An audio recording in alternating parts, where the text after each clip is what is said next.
Perkenalkan, nama saya Febriana, BP 1924-2029 dari jurusan Biologi, Fakultas Matematika Ilmu Pengetahuan Alam Universitas Andalas.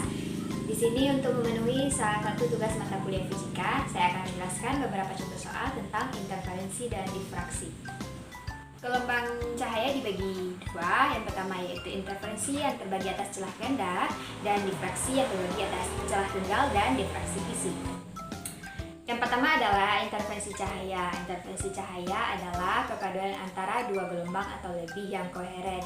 Dua gelombang dinyatakan koheren jika kedua gelombang mempunyai frekuensi dan amplitudo yang sama, serta beda fasenya tetap. Interferensi cahaya akan menghasilkan pola interferensi, yaitu pola garis terang dan pola garis gelap. Nah, untuk yang pertama dari interferensi adalah interferensi celah ganda. Untuk mendapatkan dua cahaya yang koheren, maka sumber cahaya dilewatkan pada dua celah. Cahaya dari setiap celah akan koheren karena berasal dari satu sumber cahaya. Tiap-tiap celah dapat berfungsi sebagai sumber cahaya.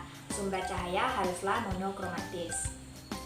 Hasil dari superposisi cahaya yang berasal dari dua celah ini dapat menghasilkan interferensi maksimum yang menghasilkan garis terang dan interferensi minimum yang menghasilkan garis gelap.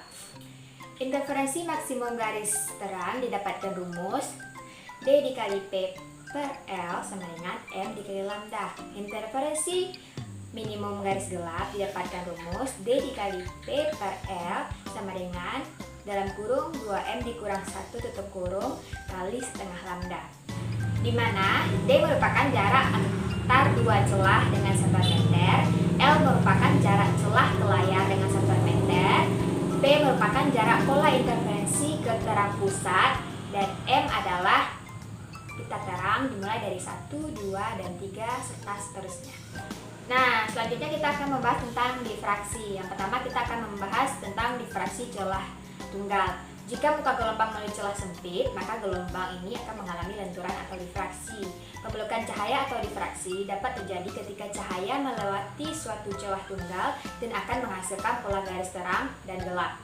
Untuk garis gelap didapatkan rumus D dikali P per L sama dengan M dikali lambda. Untuk garis terang didapatkan rumus D dikali P per L sama dengan buka kurung 2M kurang 1 tutup kurung kali setengah lambda. Yang kedua adalah difraksi celah majemuk atau kisi. Jika cahaya melewati celah majemuk atau kisi, maka cahaya akan mengalami difraksi. Difraksi celah majemuk atau kisi dibagi atas dua. Yang pertama adalah difraksi maksimum dengan rumus D dikali sin theta sama dengan M dikali lambda, dan difraksi minimum dengan rumus D dikali sin theta sama dengan dalam kurung 2M dikurang 1 dikali setengah lambda. Dimana untuk mendapatkan nilai D kita menggunakan rumus D sama dengan 1 per N. D merupakan jarak antar celah pada kisi, N merupakan jumlah garis per cm kisi, M merupakan orde yang dimulai dari 0, 1, 2, 3, dan seterusnya. Contoh soal yang akan kita bahas pada video kali ini adalah yang pertama, pada peragaan kuliah, cahaya laser digunakan untuk menerangi dua celah yang terpisah sejarak 0,5 mm dan pola interferensi diamati di layar yang 5 meter jauhnya. Jarak di layar dari garis sumbu ke rumbai terang yang ke-37 ialah 25,7 cm. Berapakah panjang gelombang cahaya ini? Dari soal, dapat kita ketahui D sama dengan 0,5 mm sama dengan 0,5 kali 10 pangkat min 3 meter, L sama dengan 5 meter, M sama dengan 37, P sama dengan 25,7 cm sama dengan 25,7 kali 10 pangkat min 2 meter. Yang ditanya adalah lambda. Untuk mencari lambda, kita memakai rumus D dikali P per L sama dengan M dikali lambda.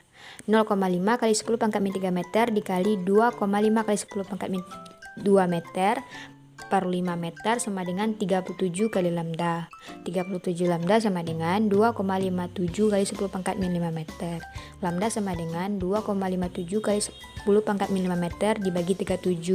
Lambda sama dengan 0,06946 kali 10 pangkat min 5 meter. Lambda sama dengan 69,46 nanometer.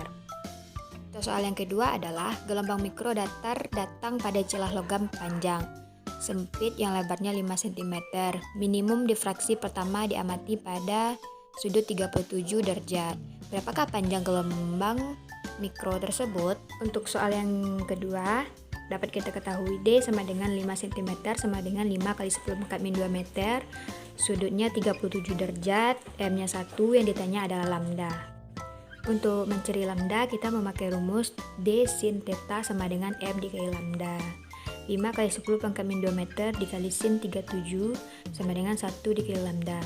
5 kali 10 pangkat min 2 meter dikali 3 per 5 sama dengan lambda. Lambda sama dengan 3 kali 10 pangkat min 2 meter, lambda sama dengan 3 cm. Contoh soal terakhir atau yang ketiga adalah kisi difraksi dengan 2000 celah per cm digunakan untuk mengukur panjang gelombang yang dipancarkan oleh gas hidrogen. Pada sudut berapakah dalam spektrum orde pertama Anda harapkan untuk memperoleh dua garis yang panjang gelombangnya 434 dan 410 nanometer? Dari soal diketahui N sama dengan 2000 cm sama dengan 2 kali 10 pangkat 5 meter. Lambda 1 sama dengan 434 nanometer, lambda 2 sama dengan 410 nanometer. Yang ditanya sudut 1 dan sudut 2. Untuk mencari sudut yang pertama, kita gunakan rumus D sin theta sama dengan M dikali lambda.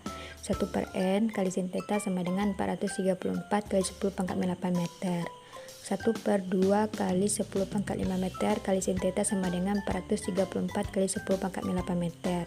Sin theta sama dengan 868 kali 10 pangkat 3. Sin theta sama dengan 0,868. Theta sama dengan asin 0,868. Theta sama dengan 60,23 derajat. Untuk mencari sudut yang kedua, D sin theta sama dengan M dikali lambda. 1 per 2 kali 10 pangkat 5 meter kali sin theta sama dengan 410 kali 10 pangkat min 8.